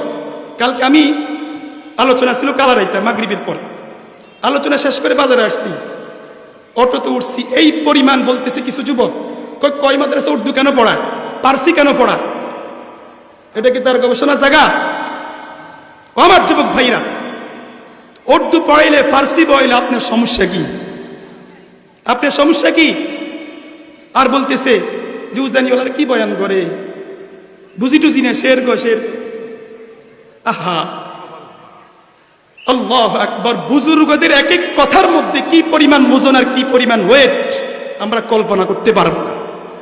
বুজুর্গদের নজরের মধ্যে এই পরিমাণ পাওয়ার আছে, আপনার জীবন পরিবর্তন হয়ে যাবে। আপনার জীবন কি হবে? পরিবর্তন হয়ে যাবে। এজন্য আমার যুবক ভাইরা, হক্কা রব্বানি আলেমের ব্যাপারে, পীর সাহেবদের ব্যাপারে কথা বলার ক্ষেত্রে সাবধানতা অবলম্বন করতে হবে। কথা বুঝিতে পারি নাই? মুহতারাম হাজরিন, এরা আল্লাহর লোক। কার লোক? আল্লাহর লোক। আল্লাহর লোকের সাথে আপনি বেয়াদবি করবেন, আপনি ছাড় পাবেন? ছাড় পাবেন না। তাহলে কোরআনুল কারীমের উপর যে সমস্ত বিষয়গুলো আমরা জানলাম, আমল করবেন ইনশাআল্লাহ। কোরআনুল কারীম শিখতে হলে কষ্ট করতে হইব। কি করতে হইব কোন?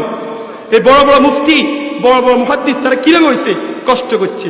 একটা ঘটনা আপনাদেরকে শুনি। হযরত আবু হুরায়রা রাদিয়াল্লাহু তাআলার নাম শুনছেন নি? এখন তো এতক্ষণ ফজিলত শুনছেন, কোনো কষ্ট নাই, কোনো কিছু নাই, হুনলাম আমল হয়ে যাব না। ইলমে দ্বীন অর্জন করার জন্য আপনাকে কষ্ট করতে হবে। মুহতারাম হাজরিন, এই কোরআনকে শেখার জন্য হযরত আবু হুরায়রা রাদিয়াল্লাহু তাআলা আনহু কেমন কষ্ট করেছিলেন, কেমন ধৈর্য ধারণ করেছিলেন। হযরত আবু হুরায়রা রাদিয়াল্লাহু তাআলা আনহু বলেন, আমি রাসূল করিম সাল্লাল্লাহু আলাইহি ওয়াসাল্লামের একটা দরস আমি মিস দিতাম না। কেন? আমি ব্যবসা বাণিজ্য করতাম না, দুনিয়ার কোনো কাজ কারবার করতাম না, সব সময় আসহাবে সুফার মধ্যে পড়ে থাকতাম, আসহাবে সুফার মধ্যে পড়ে থাকতাম। কেন? আমারও তো শক্তি ছিল, জ্ঞান ছিল, মেধা ছিল অন্যান্য সাহাবীর মতো ব্যবসা বাণিজ্য করার, কিন্তু আমি এজন্যই করি নাই। আমি চিন্তা করতেছি, আমি যদি ব্যবসার জন্য যাই, রাসূলের দরস আমার থেকে ছুটে যাবে। রাসূলের দরস কি ছুটে যাবে। এই জন্য হযরত আবু হুরায়রা রাদিয়াল্লাহু তাআলা আনহু সবসময় মসজিদে নববীর মধ্যে বসা থাকতেন, আসহাবে সুফার মধ্যে বসা থাকতেন, আর কুরআনুল কারীমের তেলাওয়াত শিখতেন। আল্লাহর রাসূল সাল্লাল্লাহু আলাইহি ওয়াসাল্লাম যা বলতেন সাথে সাথে তা গ্রহণ করে নিতেন। মুহতারাম হাজরিন, হযরত আবু হুরায়রা রাদিয়াল্লাহু তাআলা আনহু বলেন, আমার অবস্থা এমন হইছে, না খাইতে আমার পেট আর পিঠ এক বরাবর হয়ে গেছে, একাকার হয়ে গেছে। মাঝে মাঝে আমি শক্তিহীন হয়ে গেছি, আমি এরকম ভাবে জমিনে লুটাইয়া পড়তাম। আর তৎকালীন যুগের অবস্থা ছিল এরকম, যারা শুয়ে দেখতে মনে করত মির্গি ব্যারাম। আল্লাহু আকবার। সাহাবায়ে কেরাম মনে করছে হযরত আবু হুরায়রা রাদিয়াল্লাহু তাআলা আনহু মির্গি রোগে আক্রান্ত। আল্লাহু আকবার। আরবের একটা নমুনা ছিল, একটা দৃষ্টান্ত ছিল, একটা রেওয়াজ ছিল, যাদের মির্গি রোগ তাদেরকে জুতা দিয়ে চাপা দিত। আল্লাহু আকবার। সাহাবায়ে কেরাম তো বুঝেন নাই তিনি এমন কেন করতেছেন, চটপট কেন করেন। মুহতারাম হাজরিন, সাহাবায়ে কেরাম কেউ জুতা দিয়ে তিনাকে শুঙ্গান, কেউ জুতা দিয়ে চেপে ধরেন। হযরত আবু হুরায়রা রাদিয়াল্লাহু তাআলা আনহু বলেন, আল্লাহর কসম আমি মির্গি রোগে আক্রান্ত ছিলাম না, আমি কোরআনের জন্য রাসূলের দরজাও না ছুটে সবসময় আসহাবে সুফার মধ্যে আমি থাকতাম।